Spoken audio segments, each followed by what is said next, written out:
Ngopi Pagi, ngobrol inspirasi dan edukasi bareng Profesor Zudan.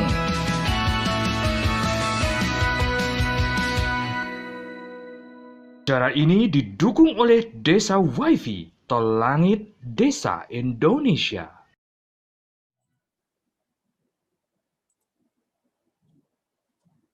Salam bahagia kerabat desa Indonesia, selamat pagi, ngopi pagi tiap Senin sampai Jumat.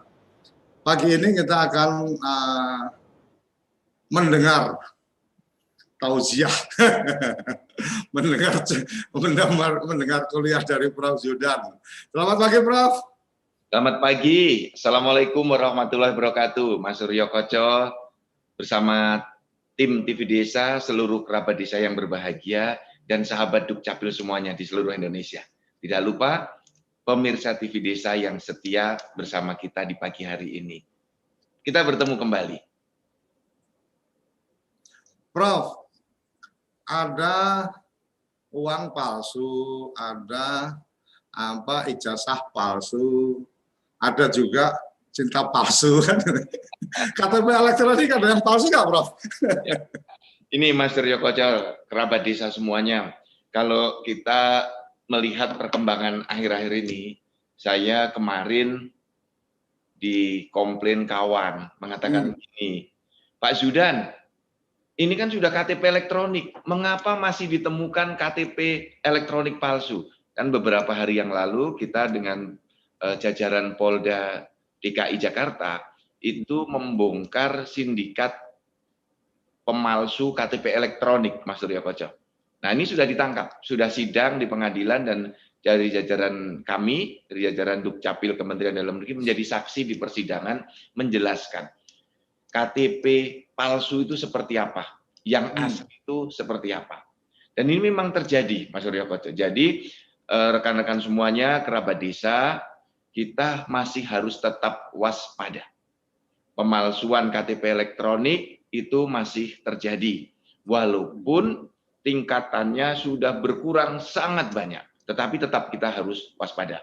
Jadi Mas Suryo Koco, kalau dari beberapa kasus yang terjadi, saya cermati terjadi satu fenomena yang mana masyarakat, lembaga-lembaga perbankan, lembaga asuransi, rental mobil, jangan salah, jangan lupa, banyak menjadi target sasaran KTP palsu. Kemudian membuka rekening di berbagai bank yang belum kerjasama dengan Dukcapil. Dan lembaga fintech, Mas Suryo Koco, lembaga finansial teknologi yang banyak memberikan pinjaman dengan cara yang mudah itu, banyak ditipu dengan menggunakan KTP elektronik palsu. Bahkan ada sebuah lembaga perbankan besar datang pada saya, cerita begini, Mas, Pak Prof, kok bisa KTPL dipalsukan? Nah ini, Mas, pertanyaannya itu unik menurut saya. Kok bisa KTPL dipalsukan? Ini, saya membuka di catatan saya, ini ada sebuah lembaga perbankan datang pada saya. Nah, tadi Mas Suryo Koco sudah menyampaikan ijazah bisa dipalsukan, uang bisa dipalsukan, paspor bisa dipalsukan. Kalau janji palsu banyak banget, Bro. Nah, janji palsu banyak. Apalagi mau pilkada, janji-janji palsu ini bisa banyak. Nah, rekan-rekan semua, saya ingin cerita modusnya. Apa yang terjadi dengan pemalsuan KTP itu, caranya bagaimana mereka?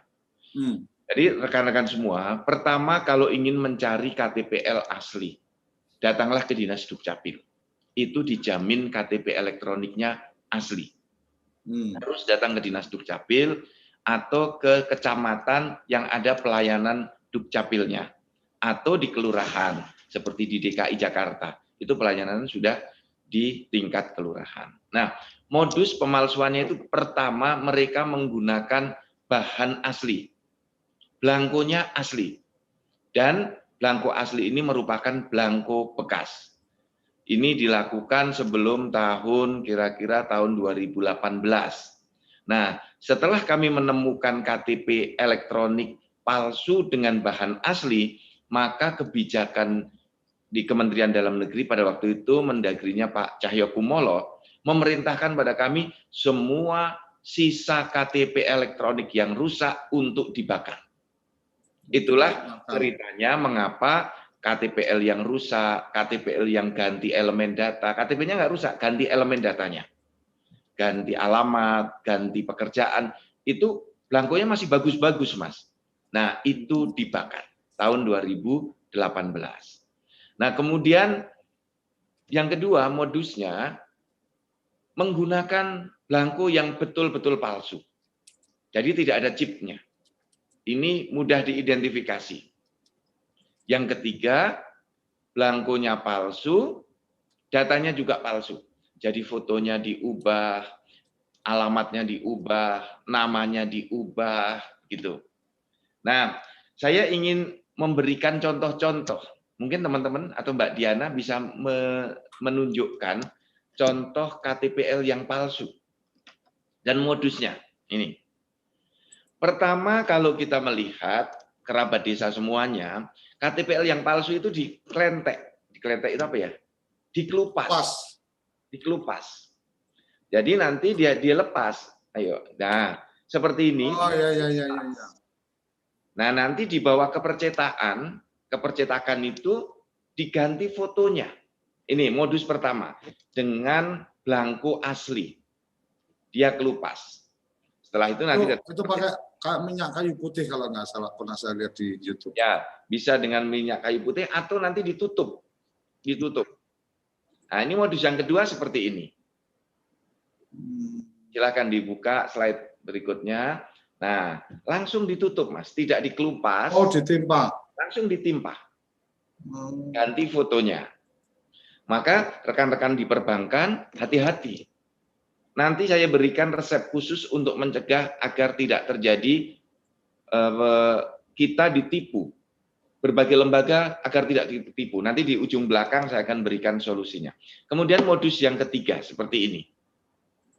Ini sama, ya masih sama terus. Yang ketiga, ini satu lagi terus. Nah seperti ini. Yang kanan ini ganti foto semua. Okay. Kalau kita cocokkan ke dalam database, NIK-nya kita ketik keluar pemilik yang asli yang di sebelah kiri. Ini namanya benar, datanya benar. Berarti nick-nya yang dipakai benar, Prof. Nick-nya benar, namanya benar, ya, alamatnya benar, tetapi fotonya diganti penipunya itu. Oh ya. Karena kita waktu, maaf ini Prof, saya potong-potong. Waktu kita di pinjaman online, umpamanya kan kadang kita foto KTP sama orangnya gitu kan, selfie. Ya. Itu artinya dia mendeteksi dari foto ini aja sama wajah kita gitu ya. Betul. Inilah yang lembaga fintech banyak tertipu. Lembaga-lembaga online banyak tertipu karena dia mensyaratkan foto wajah orangnya dengan foto KTP-nya. Nah, KTP-nya kan sudah diganti sesuai dengan wajah penipunya. Atau rental mobil, atau sewa rumah, gitu kan? Yang hanya menunjukkan alamat seperti di KTP, tetapi fotonya sudah dipalsukan dengan foto dirinya. Dia sewa rumah untuk nanti melakukan penipuan. Kredit kendaraan di lembaga leasing, kredit mobil di lembaga leasing, menggunakan alamat rumah yang benar itu, atau membuat NPWP. Alamat rumahnya benar, dia kontrak di situ, saat disurvei oleh lembaga leasing, benar ada. Tetapi alamat asli orangnya, ya karena dia kontrak. Kalau nanti dicek ke rumah aslinya, ketemunya adalah wajah yang di sebelah kiri itu. Nah, kasihan bapak yang di tiga bapak yang sebelah kiri itu. Karena datanya digunakan. Ada lagi contoh yang lain, pada waktu itu mengemuka saat pilkada DKI. Ini. Jadi ada 3 KTP dengan wajah yang sama, dan dia juga memalsukan NPWP-nya. Jadi di KTP dia palsukan, kemudian dia ngurus NPWP. Nah ini juga dipalsukan. Nah jadi berbagai lembaga, saya minta waspada.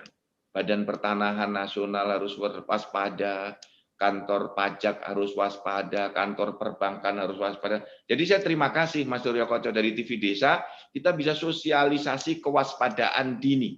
Iya, iya, iya. Walaupun sudah KTP elektronik, itu masih bisa dipalsukan. Nah, saat Pilpres itu juga isu muncul banyak sekali. Karena begini, saya melihat kalau isu tentang dokumen kependudukan itu mudah sekali digoreng. Kalau ijazah palsu tidak terlalu ribut. Paspor palsu tidak terlalu gaduh. Tetapi giliran KTP palsu, wah, gaduhnya luar biasa. Nah, untuk itu Karena dampaknya kali ya, Bro. dampaknya akan banyak. Dia bisa nanti ngurus ke dokumen yang lain. Contoh ini langsung dia bisa mengurus NPWP. Nah, KPU nanti saat pilkada serentak di 270 kabupaten, ya, di 270 daerah pemilihan, jumlah kabupaten kotanya 309, karena ada yang pilkada gubernur, itu harus waspada. Jadi daftar pemilihnya harus benar dulu. Baru nanti pemohonnya mencocokkan daftar pemilih dengan KTP-nya.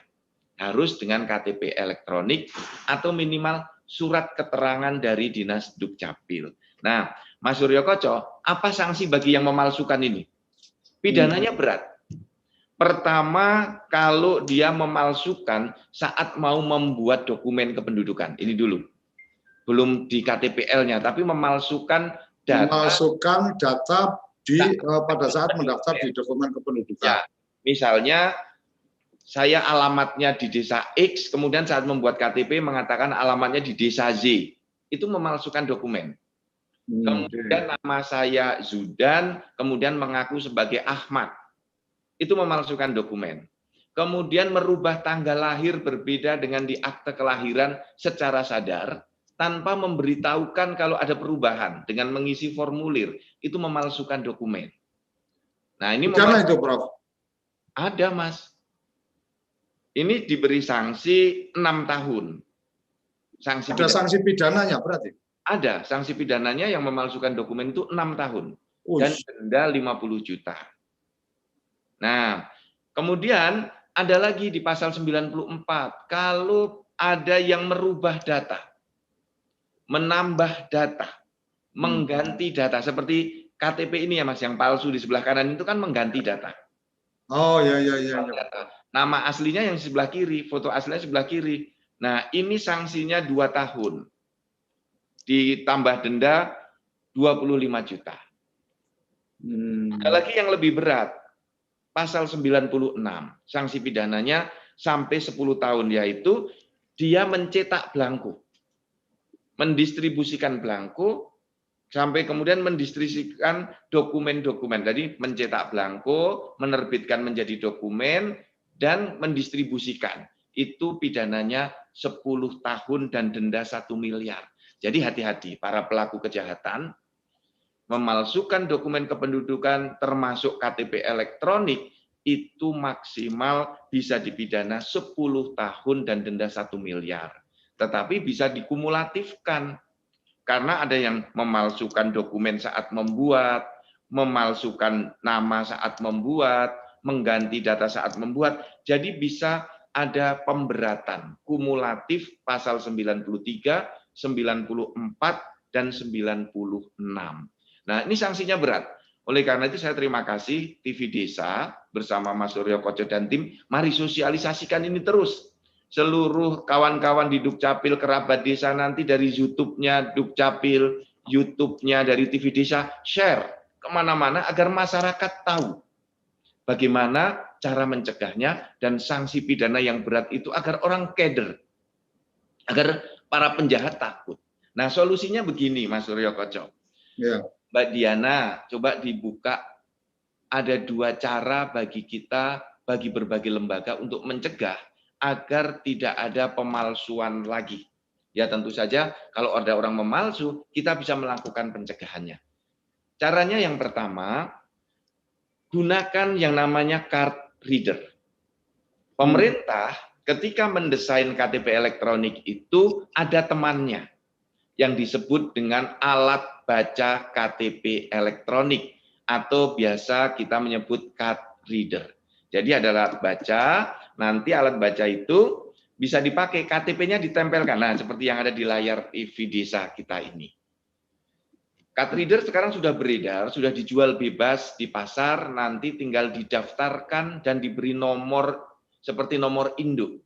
Sehingga kita bisa memonitor lembaga mana yang memakai dan dipakai dengan benar atau tidak. Namanya card reader. Sudah ada 9 atau 10 perusahaan yang memproduksi. Card reader itu berarti KTPL-nya ditempel kemudian akan Keluar datanya, bisa ketemu data-datanya gitu. Nanti dalam card reader itu KTPL ditempel, kemudian ada lubang untuk pasang sidik jari, Mas. Jadi yang membawa itu pasti dipastikan cocok dengan sidik jari. Kalau KTP dibawa orang lain, nanti saat dibaca tidak akan terbaca. Nah, ini untuk menguji bahwa KTPL tersebut betul-betul dibawa oleh pemiliknya, digunakan oleh pemiliknya. Nah, memang saat ini card reader belum digunakan banyak oleh berbagai lembaga. Kurang lebih baru sekitar 50 ribuan KTPL yang beroperasi di seluruh lembaga di Indonesia. Beberapa lembaga yang sudah menggunakan, yang paling banyak adalah lembaga perbankan, seperti Bank BNI, Bank Mandiri, BRI, Bank Sentral Asia, kemudian beberapa lembaga asuransi juga sudah menggunakan, kemudian BPJS Kesehatan dan BPJS Ketenagakerjaan. Nah, saya mendorong berbagai lembaga agar jangan sampai tertipu lembaga Anda wajib menggunakan card reader ini, rental mobil. Ini kan paling rawan, Mas. Mobilnya dibawa, KTP-nya palsu, hilang mobilnya. Maka bagi yang mau rental mobil, datang. Kalau mobilnya dilepas tanpa sopir, harus punya card reader seperti ini. Kemudian kedua, lembaga-lembaga perhotelan. Setiap tamu hotel yang masuk, gunakan card reader. Gedung-gedung yang mewah, gedung-gedung yang besar, perkantoran, nggak perlu ninggal KTP lagi. Cukup didata dengan card reader seperti ini. Atau lembaga-lembaga lain yang memberikan jasa-jasa sehingga semua orang yang mengurus jasanya bisa dipastikan dia menggunakan identitas yang benar dan orangnya benar. Nah, kemudian yang lebih canggih lagi, Mas Suryo Koco. Ya. Pemerintah menyediakan yang namanya akses data kependudukan. Jadi kerjasama Dukcapil dengan berbagai lembaga. Ya. Nanti lembaga itu diberi password untuk bisa ngetik membuka NIK pelanggannya. Jadi misalnya ada seseorang ingin kredit sepeda motor, dicek NIK-nya berapa, dia kirim NIK-nya, dicek oleh lembaga leasing itu, cek. Ngeceknya bukan dengan KTP penduduk itu, bukan, tapi langsung ke data center di Dukcapil Kementerian Dalam Negeri. Nanti akan dijawab cocok NIK-nya atau tidak cocok, atau dijawab sesuai atau tidak sesuai. Ini juga lembaga fintech perlu seperti itu. Nah, ini OJK harus mendorong dan memberi kemudahan kepada berbagai lembaga, lembaga keuangan perbankan dan lembaga keuangan bukan perbankan agar bisa mengecek keaslian data penduduknya, keaslian data KTP elektroniknya. Karena ini sangat krusial. Seperti itu, Mas Suryo Koco, pengantar awal dari saya. Terima kasih. Oke, Prof. Ini ada yang menarik tadi di channel YouTube TV Desa, ada dari teman di Sinar Tani nih, Prof. Ya. KTPL mungkin lebih efisien dan murah dengan QR code tanpa chip. QR mengarah ke server yang berisi media info tentang kependudukan sehingga mudah diakses pengguna tanpa alat baca yang mahal. Ini memberikan komentar, mungkin Prof. Zudan bisa meresponnya. Terima kasih. Ini memang tahun lalu, di 2019, awal tahun 2019 atau akhir 2018, kami melakukan kajian dengan menggunakan QR code. Dari chip ke QR code. Nah, ini sedang kami kaji seberapa kuat dan seberapa banyak data yang bisa disimpan di QR code itu. Karena kan kita ingin mengembangkan yang namanya KTP multiguna, Mas. Jadi tidak perlu banyak kartu. Jadi nanti data kartu Indonesia Pintar masuk di situ. data SIM masuk di situ, data bantuan sosial masuk di sana, sehingga kalau di tap itu dia penerima subsidi apa langsung akan tampak. Oke. Nah, ini yang disebut dengan KTP multiguna. Ini sedang kami desain, kalau nanti mau e-voting, dia juga tinggal mendaftar di situ. Pilkada untuk e-voting, pilkades e-voting, pileg, pilpres, e-voting. Kita sedang kembangkan bersama BPPT. Nah, kalau dengan QR Code kami juga sudah mengkaji, tapi pada waktu itu daya tampung atau isi dari QR Code itu masih sangat terbatas. Kalau nanti bisa besar, mudah-mudahan ketemu teknologinya. Terima kasih rekan dari Sinar Tani. apa Mas? Sinar Tani, Prof. Sinar Tani. Ini teman-teman dari media di Kementerian Pertanian kalau nggak salah. Ya. Jadi, Prof, ini menarik tadi yang Profesor sampaikan tentang pemalsuan itu mulai dari memalsukan dokumen dan seterusnya. Memang kalau kita mengingatkan artinya berhati-hati penipu karena ada gini. Sebenarnya mereka lebih berhati-hati supaya nggak ketahuan aja kan gitu. Tapi salah satu yang menarik tadi QR card reader kemudian dikoneksikan dengan sidik jari ya Prof ya. Itu kan kalau tadi saya melihat yang disampaikan Prof Zudan tadi itu kan masih dalam konteks ada perangkatnya kemudian secara fisik dia harus datang kan gitu. Nah, apakah mungkin Prof yang seperti ini dikembangkan untuk kemudian itu ada di platform aplikasinya? Kan seperti perangkat-perangkat yang sekarang ada taruh kata nih pengaman untuk handphone kita nggak bisa dibuka orang lain pun pakai sidik jari kan gitu. Artinya bahwa kemudian combine antara bahwa nggak perlu ngirim sampai ke fotonya, tapi yang penting ini habis itu nih kemudian dia tempel sidik jari ke situ, kemudian dari dua data itu dikonfirmasi ke akses Dukcapil, kemudian Dukcapil menyampaikan approve data sesuai data yang diberikan sesuai dan seterusnya. Kira-kira gimana, Prof?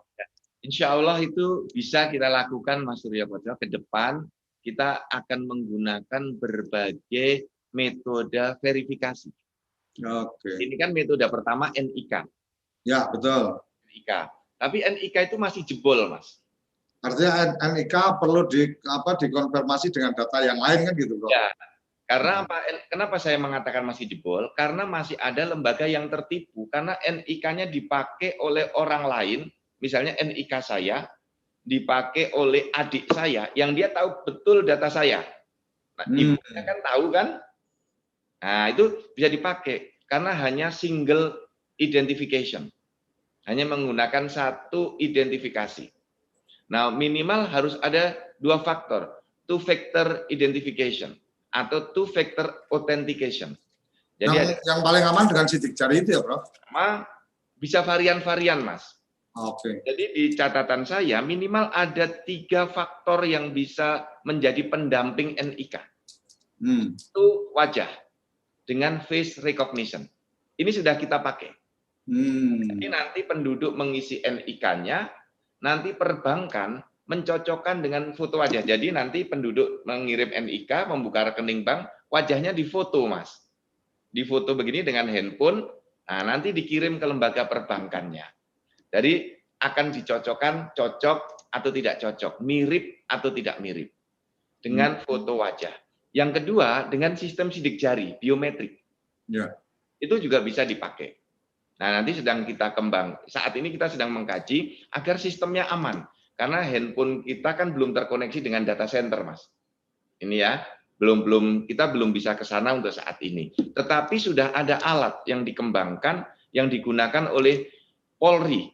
Dengan sidik jari langsung terkoneksi ke Dukcapil. Jadi hati-hati rekan-rekan semua para pelaku kejahatan, Anda akan mudah ditangkap oleh Polri. Jadi tertinggal sidik jari di mobil, tertinggal sidik jari di senjata. Kalau ada pembunuhan, pesonya ketemu, kepegang sidik jari itu cocokkan dengan data Dukcapil, akan bisa diketahui siapa pelaku kejahatannya, termasuk korban. Karena ini sudah digunakan lama untuk penanggulangan terorisme, mencari korban kejahatan, meninggal dunia, sidik jarinya dipasang di atas alat, langsung datanya bisa dibuka. Nah, kemudian yang ketiga yang disebut dengan digital signature. Digital Signature, tanda tangan digital. Jadi sudah ada berbagai lembaga di Indonesia yang mengembangkan tanda tangan digital yang ini nirsangkal. Orangnya tidak bisa lagi menyangkal bahwa ini bukan tanda tangan dia. Tidak perlu uji forensik, dia karena memasangnya dengan password. Jadi misalnya saya mendaftar tanda tangan digital saya, hanya saya yang bisa mengoperasionalkan, kecuali password saya diberikan ke orang lain. Nah, nanti NIK dan tanda tangan digital juga bisa. NIK dengan sidik jari juga bisa. NIK dengan wajah juga bisa. Tetapi kalau misalnya orangnya bisa datang, tidak usah dengan NIK, Mas. Sidik jari sudah bisa. Orangnya harus datang langsung saat ini untuk sidik jari. Karena dari statistik sidik jari itu hanya 1 dari 1 miliar orang yang sama sidik jarinya, kemungkinannya itu. Jadi Prof, kemarin saya mencoba untuk, kebetulan saya KTP DKI, saya mencoba untuk aplikasinya Alpukat DKI, Alpukat Betawi. Ya. Kemudian di sana kan kemudian saya akhirnya memasukkan semua data yang dibutuhkan, termasuk KK, NIK dan seterusnya, dan sampai ke nomor handphone, alamat email dan seterusnya. Artinya kan itu sebenarnya bagian dari proses validasi yang mungkin tidak dibutuhkan data-data lebih jauh, lebih dalam seperti membutuhkan perangkat khusus dan seterusnya. Nah, pertanyaannya mungkin gini, Pak. Pada saat saya sudah kebetulan kemarin saya mencoba untuk melakukan pindah alamat, karena kebetulan beberapa bulan yang lalu pindah alamat belum sempat ngurus karena masih di satu kelurahan. Saya coba tuh.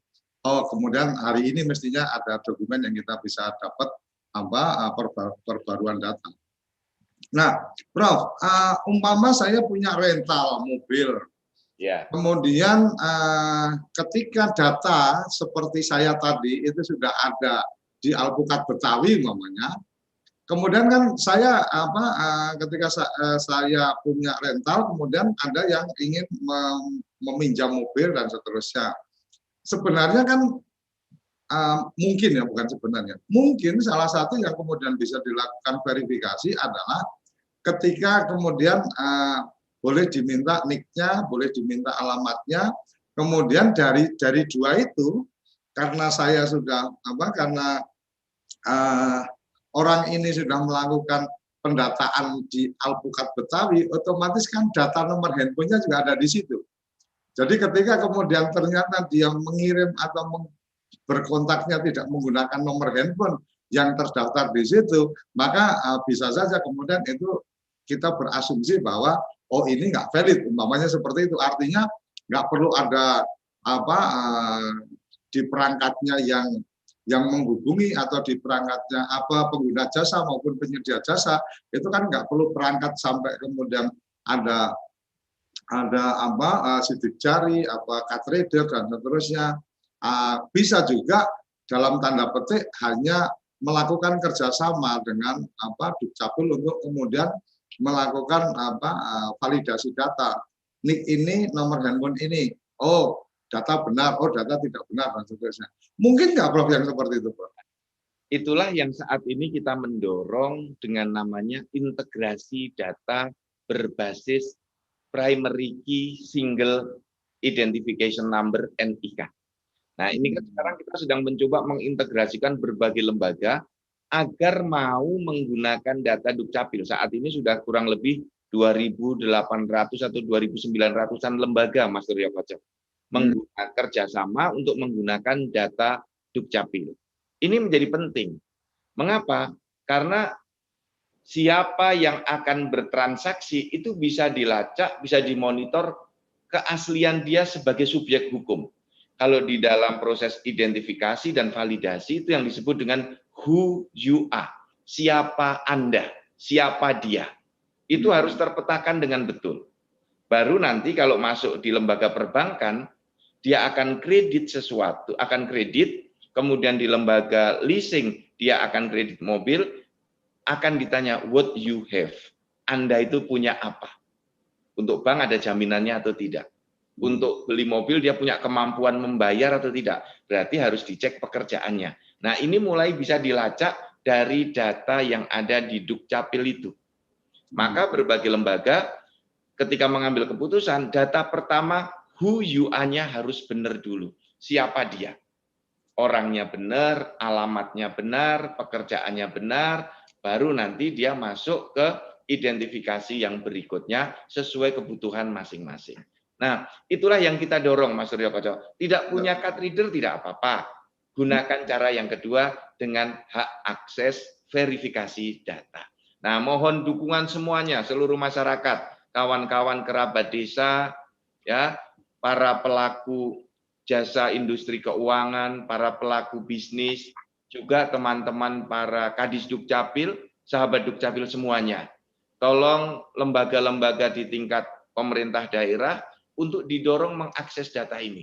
Sehingga perizinan di PTSP, Mas Suryo Koco ingatkan ada pelayanan terpadu satu pintu, pelayanan penanaman modal, mall pelayanan publik, jangan sampai tidak menggunakan akses NIK di Dukcapil. Bisa tertipu.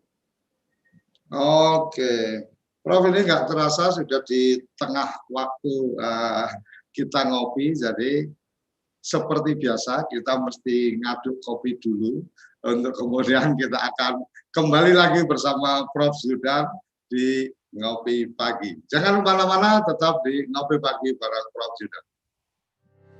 Kamu tinggal di pulau terpencil, pegunungan pinggiran kota, atau daerah di Indonesia yang tidak terjangkau jaringan fiber, ADSL, dan juga 3G. Internetan dengan cepat pasti cuma akan menjadi mimpi. Mau pakai tol langit, pakai Desa Wifi, kunjungi www.desawifi.id.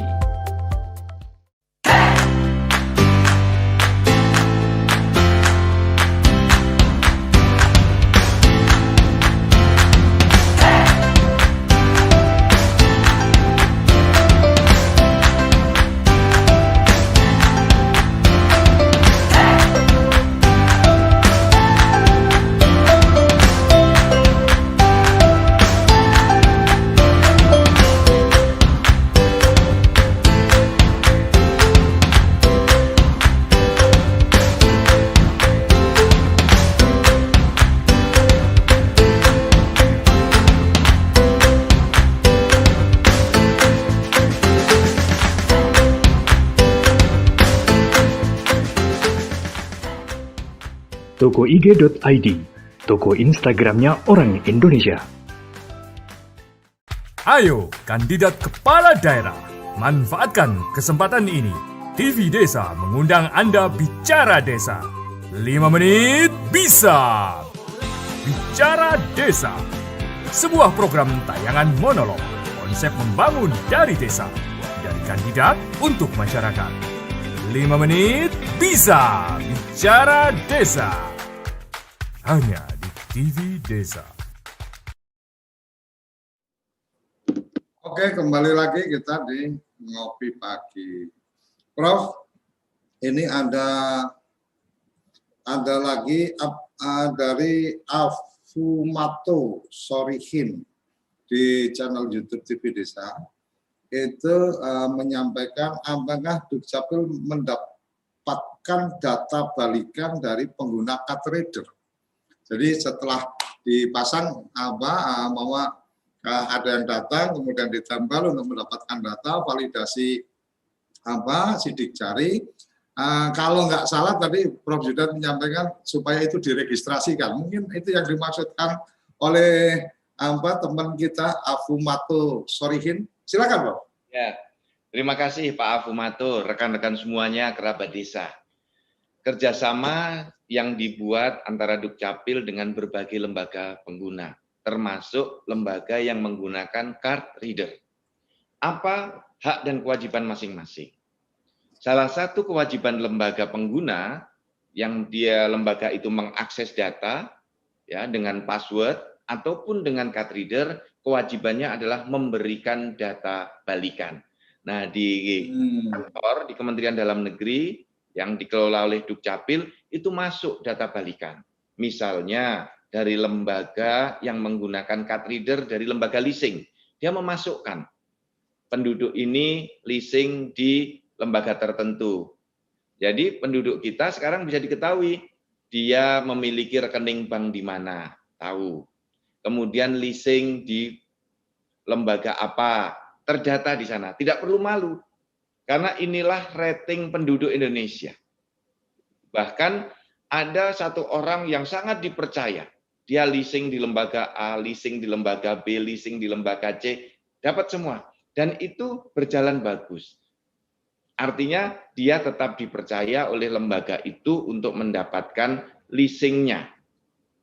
Dan lembaga yang menggunakan card reader tadi rutin menyerahkan data balikan kepada Dukcapil Kementerian Dalam Negeri.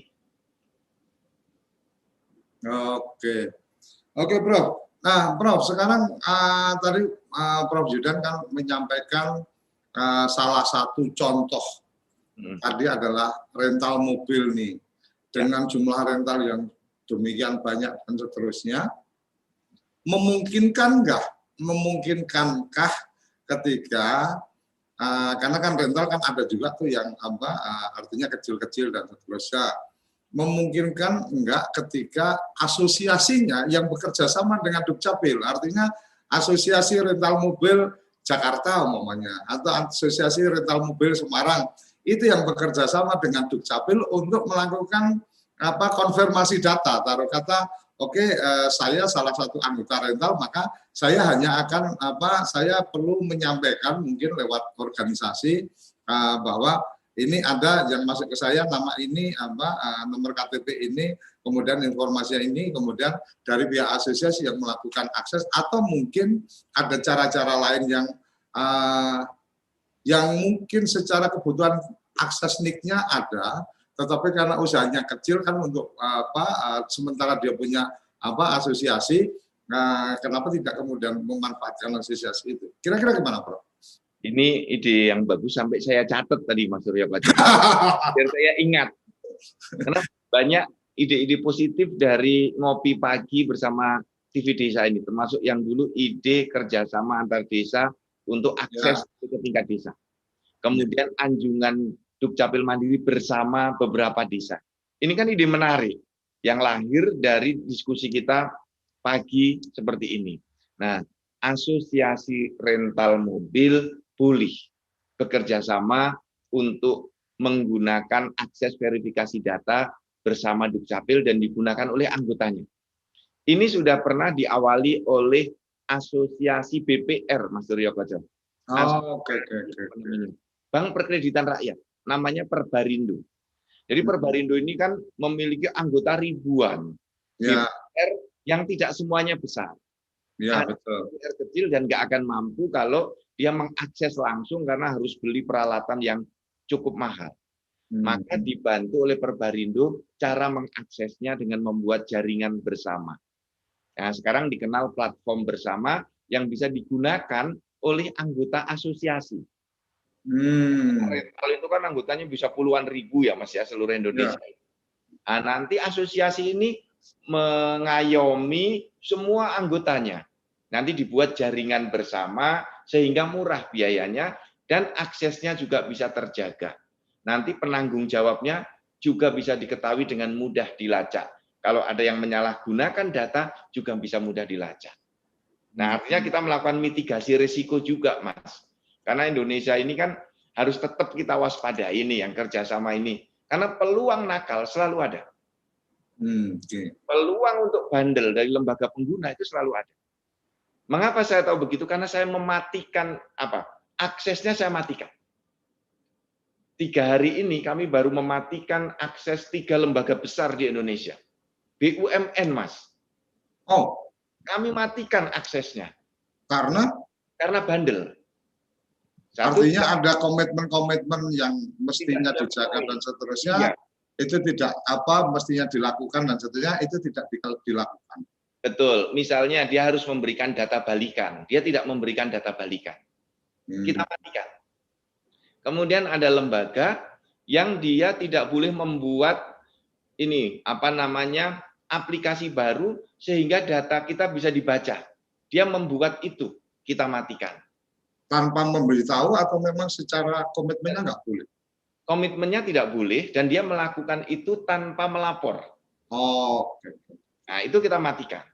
Kemudian ada satu lagi lembaga yang mestinya dia dalam kerjasamanya tidak menggunakan face recognition, hanya menggunakan NIK.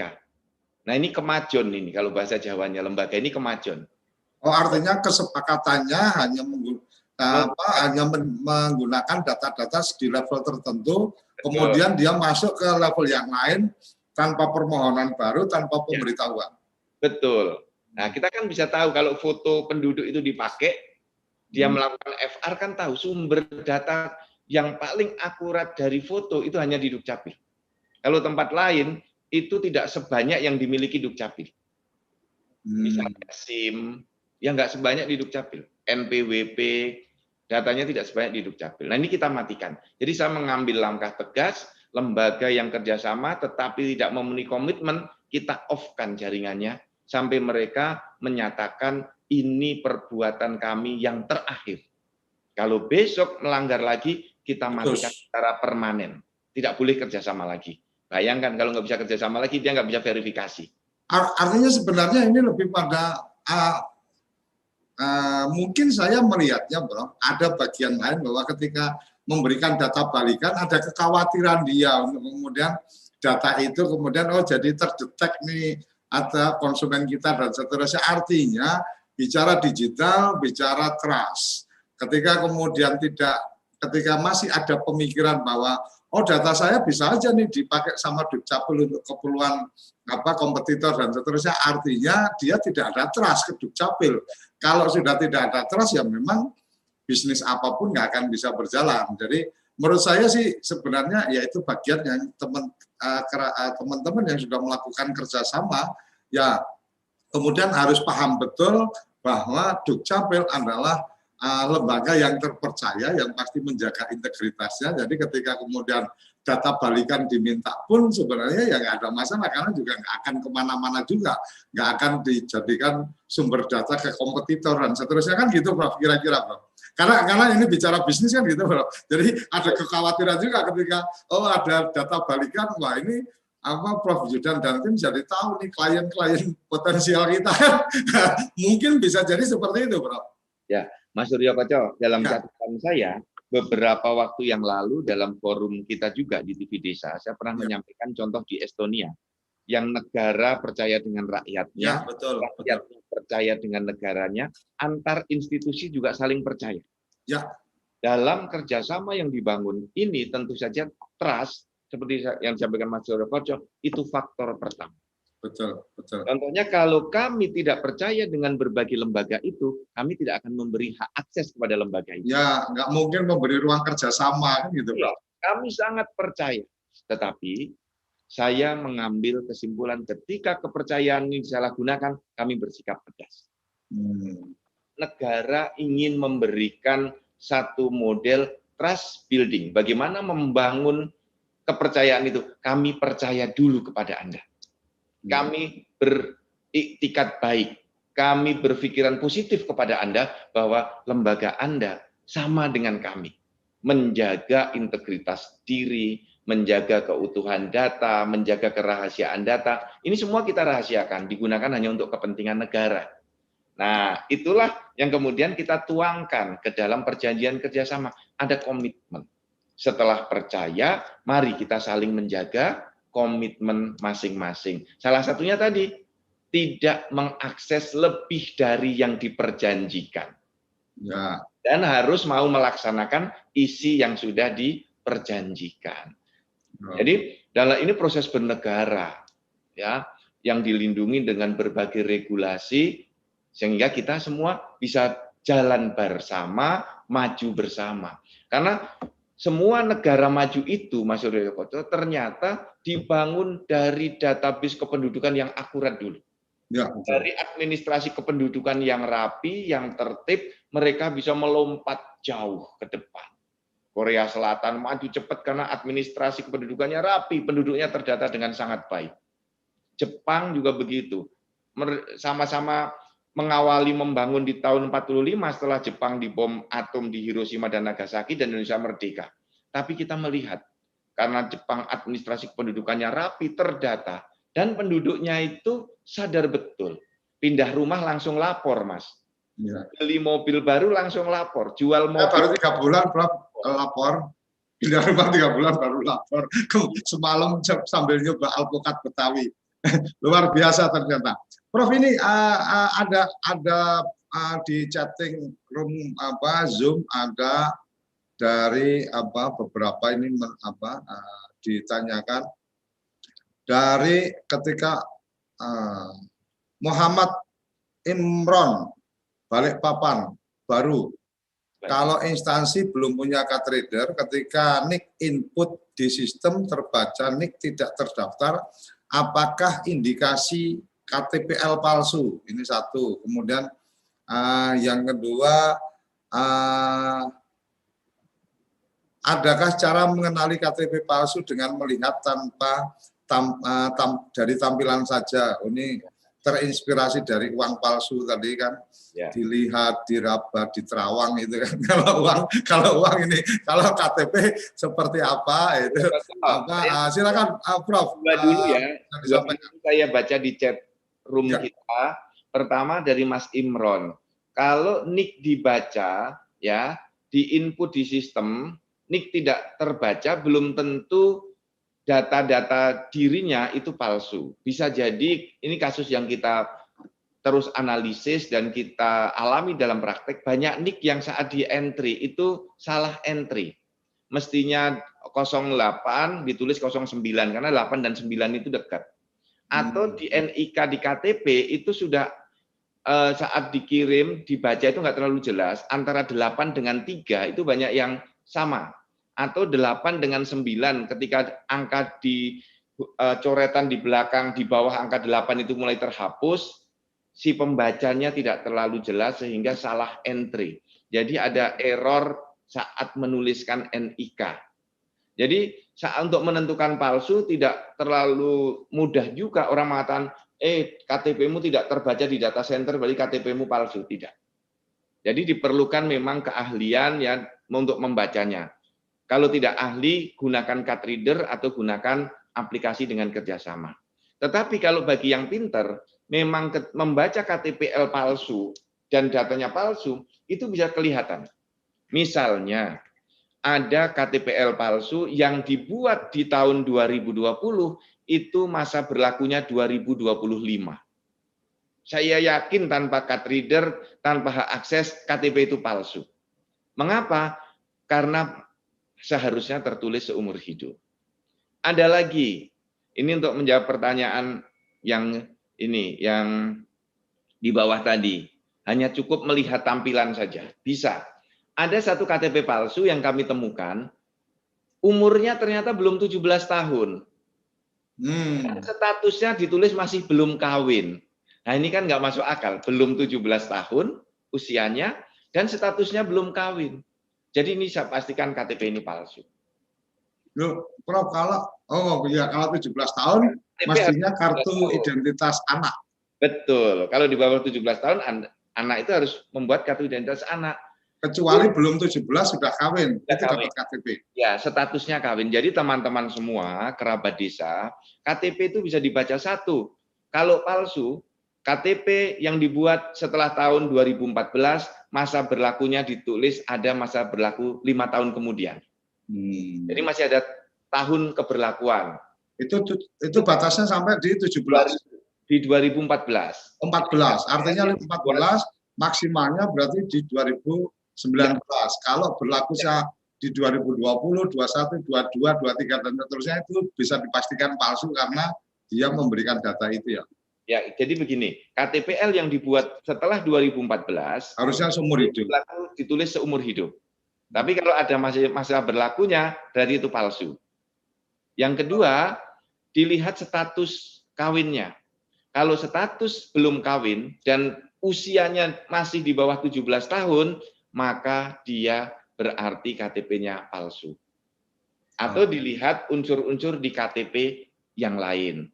Kalau misalnya ada KTPL tapi ada logo kabupaten, maka ini juga palsu. Jadi saya ingin sampaikan, mungkin Mbak Diana bisa tampilkan contoh bagaimana kita, pemerintah atau negara mencoba membuat satu KTP standar nasional. Karena dulu di Indonesia KTP-nya standarnya standar kabupaten. Oh iya. Sekarang Indonesia ingin telah membangun standar identitas secara nasional. Transformasinya seperti ini. Jadi rekan-rekan semua, kerabat desa, tahun 70-an di Indonesia sudah menerapkan KTP yang diketik tangan. Jadi yang kolom sebelah kiri ada Demak, ada Semarang, ada Solo, ada Sleman, itu KTP per kabupaten.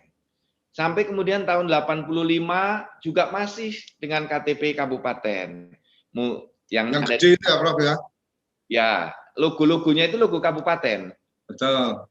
Nah, kemudian mulai dibuat KTP dengan standar nasional, tetapi masih laminating. Ya, betul. Ayo buat slide berikutnya, coba dibuka Mbak Diana. Ini ya, ini masih laminating. 2005 itu disebut dengan KTP siap. Yang kertasnya tipis itu, Mas, ya. Kemudian di laminating. Jadi yang tadi per kabupaten, sekarang ini sudah nasional. Sudah logo Garuda, tidak lagi logo per kabupaten. Nah, ini lembaga-lembaga sudah bisa lebih mudah melihatnya, tetapi dipalsukannya masih sangat mudah. Dan pada waktu itu standarnya dibangun mulai dengan QR code, barcode zaman dulu. Kemudian ada tanda tangan pemegang KTPL, ada tanda tangan kepala dinas, ada cap. Nah, ini tidak ada chipnya. Kemudian dibangun di 2011 KTP elektronik yang standarnya sama seluruh Indonesia. Tidak perlu dilaminating, ya, dengan bahan yang sama seluruh Indonesia, dengan struktur formulasi kata-kata susunannya itu sama seluruh Indonesia, dengan pengaman yang sama seluruh Indonesia. Kalau yang tadi itu berbeda-beda kertasnya seluruh Indonesia, karena pencetakannya bisa dengan pencetakan yang berbeda-beda dan standarnya yang juga berbeda. Walaupun pemerintah sudah memberikan standarnya. Tetapi karena tidak dilakukan secara nasional, terjadi perbedaan-perbedaan. Nah, dengan KTP elektronik ini, dengan ada chip di dalamnya yang memasukkan sidik jari, iris mata, dan foto wajah, itu memudahkan untuk mengidentifikasi KTP dan pemegangnya ini benar atau tidak. Inilah transformasi yang dilakukan oleh negara, Mas Suryo Koco dan seluruh kerabat desa, agar negara bisa memastikan dalam semua transaksi itu dilakukan dengan benar. Dalam semua proses pembangunan yang melibatkan penduduk, itu semua bisa dilakukan dengan benar who you are-nya. Siapa yang sedang bertransaksi itu. Itu untuk pertanyaan yang kedua. Dengan cara menerawang nggak bisa, tapi ada cara-cara yang lain. Oke, Prof. Ini ada yang menarik ini, Prof. Di YouTube, channel YouTube chatting di TV Desa dari Mbak Ratmi Ningsih. Jika lembaga pengguna memiliki card reader hanya sebatas untuk mencatat buku tamu, ini kayaknya perhotelan mungkin ya. Apakah dia juga diwajibkan memberikan data balikan, Prof? Data balikan yang perlu diberikan apa ya? Jadi ini saya malah jadi ada ide menarik ini ketika kemudian kita berharap dengan Dukcapil ini kan kemudian semua orang Indonesia jadi orang baik nih, Prof. Ya. Jadi kalau kemarin kita lihat kulkas aja ada labelnya halal kan gitu. Ya. Jadi kenapa saya jadi punya kepikiran ketika mitra-mitra atau mitra-mitra Dukcapil itu kemudian ada semacam labeling, ini sahabat Dukcapil umpamanya. Kayak Mama dari Mbak Ratmi Ningsih ini Mama. hotel ketika kemudian ada labelnya sahabat Dukcapil gitu kan, itu udah dipastikan kalau yang mau aneh-aneh nggak bisa masuk ke hotel situ karena ada card reader, ada dia nggak perlu ninggal KTP tapi KTP-nya akan dibaca dan kemudian perjalanan atau kemana saja hari ini si pemegang KTP ini akan ketahuan kan gitu. Oh nginep di pamitnya di Palembang nih, tapi kok KTP-nya terbaca nginepnya di Jakarta Utara gitu kan. Ini menarik juga di blog. Tapi yang jelas pertanyaan dari Mbak Ratminingsih, jika lembaga pengguna memiliki card reader hanya sebatas mencatat buku tamu, apakah dia diwajibkan memberikan data balikan? Dan sebenarnya ketika teman-teman di perhotelan sepertinya kan ada secara rutin juga melaporkan tamunya dan seterusnya. Artinya sebenarnya ini juga bagian yang bisa memudahkan. Tapi Prof. Zudan yang lebih paham lah dengan data kependudukan ini.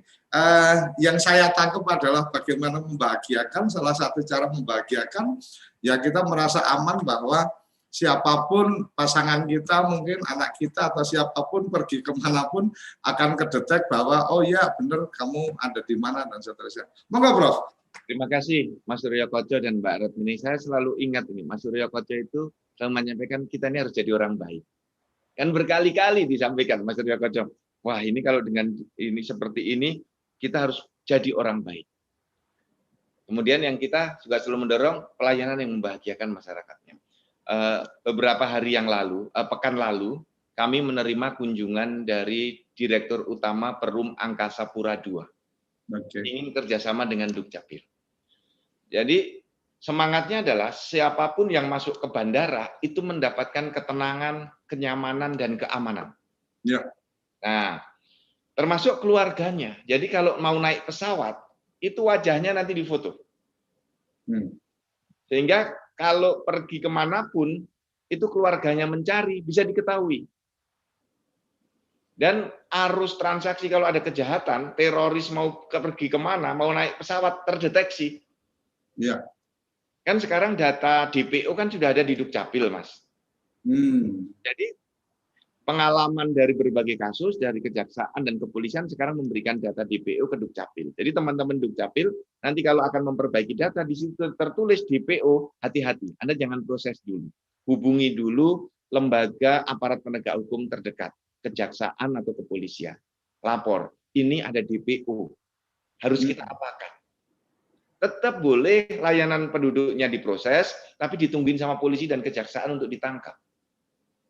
Oh, di data Dukcapil sudah ada informasi tentang DPO itu, sehingga ketika mungkin saya menjadi salah satu mitra pengguna data itu, pada saat kemudian si yang bersangkutan ini akan berhubungan dengan kita, kemudian di kita ada data itu, proses tetap dilakukan, tetapi informasi bahwa ada DPO di tempat kita itu juga dikonfirmasikan. Diberikan, betul. Ini ingin menjadikan negara kita itu lebih tertib, lebih aman, lebih tenang gitu, Mas. Ya. Dan yang di bandara tadi, kalau ada yang tersangka narkoba, dia mau pindah ke daerah lain, naik pesawat, terdeteksi nanti dari wajahnya. Nah ini juga hati-hati Mas Suryo Koco, kalau nanti Mas Suryo Koco pamit sama istri mau pergi ke Bali, jangan sampai nanti turunnya di Bandara Batam. Ketahuan. Jangan sampai ketahuan turunnya di bandara yang bukan di Denpasar kan gitu. Apalagi nginepnya terdaftar tidak di hotel di Denpasar, itu tambah kacau lagi. Data balikan tapi pertanyaan tadi belum terjawab ini Mbak Ratmi. Balikan harus bisa teman-teman dari perhotelan sepertinya. Jadi data balikannya apa ini, Bro? Ya, data di hotel, misalnya dia memberikan data, cukup di situ ditulis di Hotel Indonesia. Berarti dia pernah menginap di Hotel Indonesia. Nah, ini seperti yang dengan Polri, Mas, kita sedang mengembangkan nanti kalau nomor SIM, nomor kendaraan bermotor sudah masuk di kita. Ya. Nah, ini ingin mengembangkan sistem sanksi itu masuk ke dalam database kependudukan. Jadi pernah ditilang di mana, nanti masuk. Nah, ini dengan pernah ditilang di mana karena sudah punya SIM kan, belum pernah punya SIM, nggak bisa ditilang. Nggak berasa ini sudah sampai di ujung, bahwa saya minta maaf harus memotong kuliah luar biasanya karena memang keterbatasan waktu. Ini tahu-tahu sudah 8:00. Silakan closing statement, Prof. Seluruh pemirsa TV Desa, kerabat desa yang berbahagia, sahabat Dukcapil. Ada ide menarik tadi dari Mas Suryo Koco, host kita. Kita perlu mengembangkan satu ekosistem baru yang disebut dengan sahabat Dukcapil di berbagai lembaga. Dengan stiker, dengan poster, sehingga penanganan administrasi kependudukan itu betul-betul menjadi ruang bagi kita bersama untuk membangun peradaban baru di Indonesia berbasis data kependudukan yang rapi dan tertib. Nah, khusus pemalsuan KTP elektronik, kita harus tetap waspada. Seluruh kerabat desa, kita bisa mengecek keaslian KTPL dengan memahami elemen data di dalamnya. Tetapi kalau kita belum memahami elemen data, kita ragu ingin bertransaksi, gunakanlah card reader. Kalau kita ingin meningkatkan lebih tinggi lagi, gunakan dengan cara hak akses.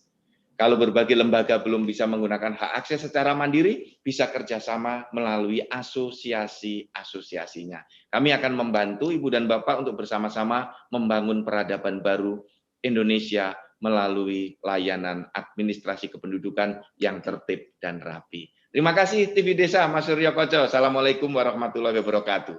Terima kasih Prof. Yudan. Jadi selalu pagi kita dapat asupan gizi yang luar biasa tentang kependudukan, dan semoga selalu ada ide-ide baru, ide-ide menarik yang kita bisa kembangkan dari obrolan-obrolan pagi, ngopi pagi bareng Prof. Yudan, sehingga ke depan benar-benar teman-teman di Dukcapil mampu memberikan kebahagiaan kepada seluruh masyarakat Indonesia, karena memang ada bagian-bagian memang terjaga dengan baik. Saya pikir itu saja yang bisa saya sampaikan, dan kita akan tetap ketemu Senin sampai Jumat pukul 7 sampai pukul 8 pagi waktu Indonesia bagian Barat. Jadi jangan pernah lupa pukul 7 ngopi bareng sama Prof. Yudan. Terima kasih, salam bahagia kerabat desa Indonesia.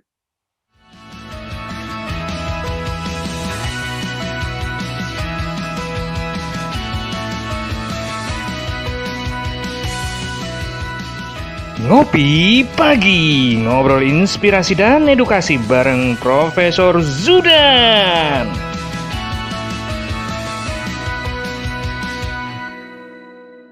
Acara ini didukung oleh Desa WiFi, Tol Langit Desa Indonesia.